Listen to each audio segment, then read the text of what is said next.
నమస్తే welcome to TV 999 news. Cyber జాగరూకత దినోత్సవం సందర్భంగా Nalgonda rural police station SI Saidababu ఆధ్వర్యంలో బుధవారం రూరల్ పోలీస్ స్టేషన్ పరిధిలోని ప్రజలకు సైబర్ నేరగాళ్లు చేసే మోసాలపై అప్రమత్తంగా ఉండాలని అవగాహన కార్యక్రమం నిర్వహించారు. అనుమానాస్పద వ్యక్తుల నుండి వచ్చే ఫోన్ కాల్స్ ని ఎత్తొద్దని 1930 టోల్ ఫ్రీ నెంబర్ ద్వారా పోలీసులకు ఫిర్యాదు చేయాలని సూచించారు. కార్యక్రమంలో ASI Shekhar, cyber warrior head constable Revathi, head constable Ramesh, women PC Renuka, Balaiah, Ganesh, police సిబ్బంది తదితరులు ఉన్నారు. అప్పుడు మనం ఏమనుకుంటాం ఏంటంటే ఆ నేరాలన్నీ ఏంటంటే వాడు ఎవడో ఎక్కడ ఉంటాడో మనకు ఒక ఓటీపీ మీదనే, ఒక చిన్న ఇన్ఫర్మేషన్ మీదనే, మన ఆధార్ కార్డు ఇన్ఫర్మేషన్, చిన్న ఇన్ఫర్మేషన్ మీదనే మన అమౌంట్ కట్టాయి.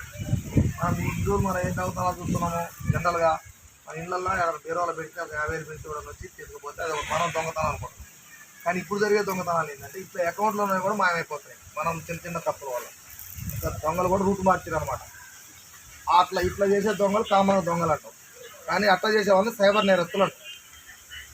సైబర్ నేరస్తులు అంటే ఒక టెక్నాలజీని వాడుకొని మనల్ని మన అవగాహన లోపంతో వాడు దాన్ని పావుగా చేసుకొని మన కాడ ఉన్న మన అకౌంట్లో ఉన్న డబ్బులు తీసుకుపోయేది ఒక రకమైన సైబర్ నేరం. అట్లా అలాంటి ఇంకా చాలా రకాలు ఉంటాయి అనమాట. మనకు ఊర్లలో జరిగే ఈ సైబర్ నేరాలు ఇట్లాంటివి ఉన్నాయి. ఓటీపీల ద్వారా లేకపోతే అనవసరమైన లింకులు ఒకటి పంపిస్తారు. లింకులు నీకు లోన్ వచ్చింది, లింకు నొక్కితే నీకు డబ్బులు వస్తాయని లింకు నొక్కుతాయి.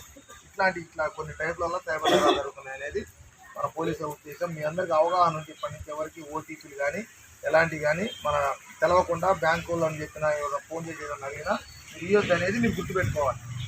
తర్వాత ఇవన్నీ మీరు మళ్ళీ ఇది గుర్తుపెట్టుకోవడం కాదు, మీ పిల్లలకు కూడా చెప్పారు. చెప్తున్నారు ఏ సెలవు లింకులు ఓపెన్ చేసేస్తున్నారు, ఎలాంటి ఓటీపీ ఇలాంటి అవేర్నెస్ చెప్తే మనం అందరం కలిసి కాపాడలేదు. తర్వాత ఎప్పుడైనా డబ్బులు ఇట్లా కట్టుగానే వెంటనే 100కి అట్లా మనకి ఏదైనా ఇబ్బంది అయితే 100కి ఫోన్ చేస్తాం కదా, గొడవ అవుతుంది. అట్లే డబ్బు కట్ అయిన నేను అకౌంట్ అనగానే వెంబడే వాళ్ళు బ్యాంకుకు ఇన్ఫర్మేషన్ ఇచ్చి ఏ అకౌంట్లో కట్ అయినా ఆ అకౌంట్ ఫ్రీజ్ చేస్తారు. వాడి అకౌంట్ పోతే కదా దాన్ని అంటే వాడు తీసుకోకుండా మనం ఎట్లాగ వెళ్ళిపోయింది అట్లా ఆగిపోతాయి అన్నమాట. అదేంటంటే ఒక 1 అవర్ లోపలనే వెళ్ళిపోవాలి మనకి ఈ ఫోన్లని. మనకు అవేర్నెస్ 1930 మీద అవేర్నెస్ ఉంటే ఏం జరుగుతుందంటే వాడు ఇప్పుడు ఎట్లా కామన్గా నేరాలు జరుగుతుంది. వాడు ఒక నెంబర్ చెప్తాడు, ఏది కొంచెం ఒక పెట్రోల్ పంప్ అడిగిపోతాడు. నెంబర్ మా తెలిసినోడు వాడి చెప్పి ఆ పెట్రోల్ పంపు నెంబర్ని కొట్టిస్తాడు. డబ్బులు అడిగి వాళ్ళు అల్ల కట్ అయింది. అదే నువ్వు 1930 ఫోన్ చేస్తే ఈ అకౌంట్ నుంచి ఏ అకౌంట్ పోయినా మనకు డీటెయిల్స్ తెలిసిపోతాయి. కాబట్టి ఆ అకౌంట్ ఫ్రీజ్ చేస్తారు మన గవర్నమెంట్.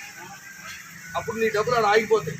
అది వాడి దాంట్లోకి ఎందుకు పోయినాయి, వాడే నిజంగా నేరస్తుడా కాదా, లేకపోతే వేరే వాడు ఏమైనా వేయించుకోవడం ఇళ్ళకని చెప్పి మనం ముందైతే అసలు నేరస్తుని పట్టుకోకుండా ఈ డబ్బులు రికవరీ కావడానికి ఆస్కారం ఉంటుంది.